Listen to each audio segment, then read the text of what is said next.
Selamat siang untuk kita semua. Hari ini saya dan teman-teman saya berada di kantor Dinas Perumahan Rakyat untuk melakukan kegiatan wawancara kami.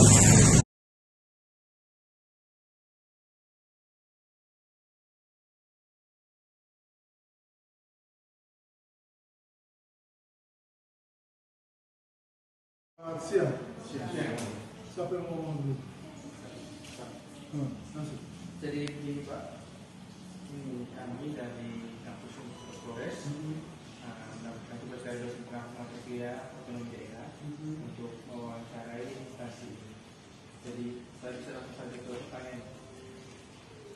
Baik, pertanyaan pertama, bagaimana profil OPD dan struktur organisasi di dalam kantor? Itu yang sama di sini makanya saya bilang dulu. Itu pertanyaan di poin 1 dan 2 itu nanti setelah dari sini kamu ke sekretariat kantor, ya? Karena struktur organisasi itu harus ada gambar ini, jadi tidak bisa kita omong saja. Jadi kau bisa langsung ke pertanyaan yang nomor 3.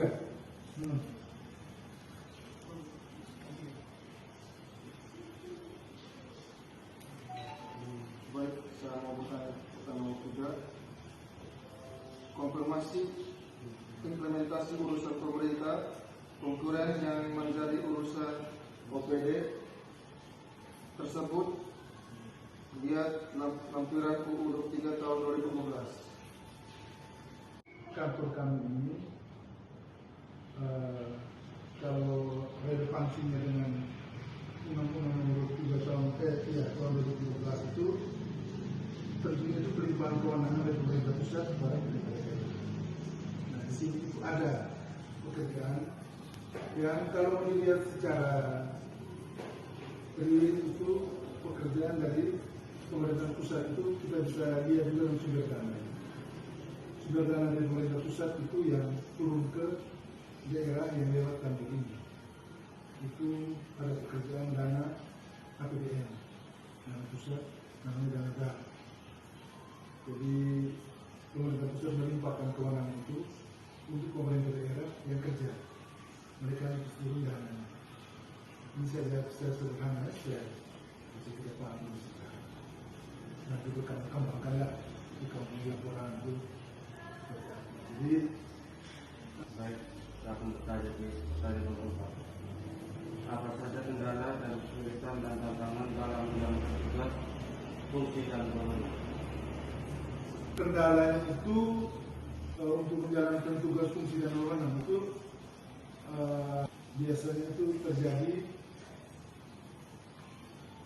kalau ada perubahan regulasi di tengah perjalanan. Yang pertama, kita menjalankan program tahun lalu, sementara dia tahun ini ada regulasi baru yang mengatur. Terus kemudian kadang-kadang kalau ini menggunakan petunjuk teknis atau regulasi dari pusat, itu yang kita mau mengimplementasikan di daerah itu situasinya tidak sama. Artinya tuh mungkin mereka buat aturan berlaku di Indonesia, tetapi kemudian kebijakan lokal itu tidak bisa diterapkan tidak bisa diterapkan secara menyeluruh karena ada hal-hal yang di daerah itu yang kemudian mungkin ada berbenturan atau berbeda dengan aturan yang mereka atur di sana. Tetapi sejauh ini kendala itu bisa kita lewati. Tentu juga dengan perubahan-perubahan yang meminta persetujuan dari pusat. Kalau itu aturan pusat. Kalau kendala umum sih, saya bisa katakan bahwa pelayanan kita kepada masyarakat, apa yang masyarakat inginkan itu dengan yang kita mau penuhi itu terkendalanya di anggaran. Jadi kebutuhan dengan kemampuan itu tidak seimbang. Masyarakat butuh rumah, misalnya satu desa dia butuh ada 40 kakak tidak ada rumah. Cuma pemerintah tidak punya uang sebanyak itu. Jadi di sana ini mungkin separuhnya seperti itu. Itu kendala yang lumrah yang biasa terjadi. Jadi baik, saya akan bertanya kepada saya itu apa saja masalah yang terjadi di masyarakat yang merupakan bagian dari tuntutan tugas dan wewenang OPD Dinas sebanyak mungkin. Masalah yang terjadi di masyarakat ya, yang merupakan bagian dari domain tugas ya. Domain tugas kami di situ, di sini itu kan tugasnya adalah ada 3 di sini kami punya bidang di kantor ini.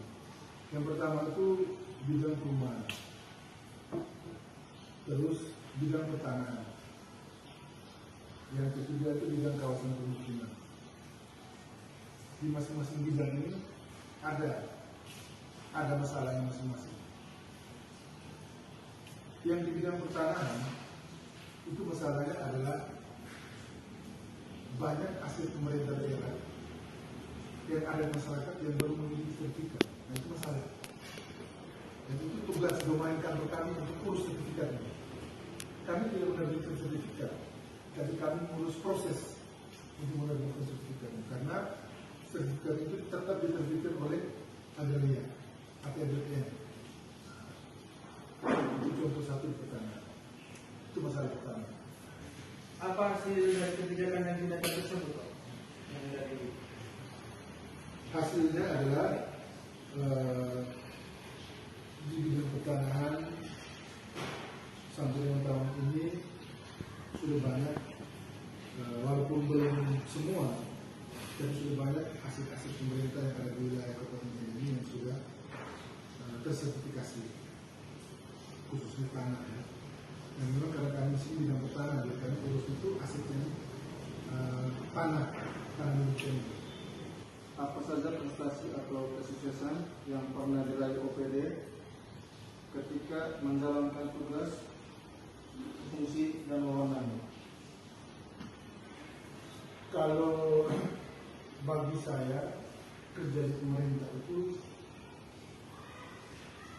bukan suatu perlombaan yang kemudian prestasinya harus digemukkan, kemudian keberhasilannya harus seperti orang yang dia berhasil melaksanakan ini, harus diberi penghargaan segala macam. Kita ini kerja melayani pemerintah dan melayani masyarakat, sehingga bagi saya mungkin juga bagi pekerjaan kantor kami ini bisa menjalankan semua program yang sudah direncanakan dari awal tahun itu adalah keberhasilan, itu adalah prestasi. Kalau sampai ada kegiatan yang kita tidak kuat, itu kegagalan. Jadi ada program bangun rumah, ada program bangun sanitasi, ada program mensertifikasi tanah milik mereka, itu bisa kami buat, itu adalah keberhasilan. Itulah kesuksesan yang kami dapat bekerja. Baik, terima kasih sudah memberikan informasi kepada kami.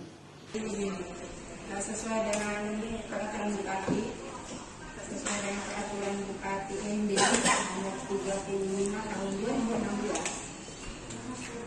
yaitu tentang kedudukan, susunan organisasi, tugas dan fungsi, serta tata kerja dinas daerah Kabupaten MD.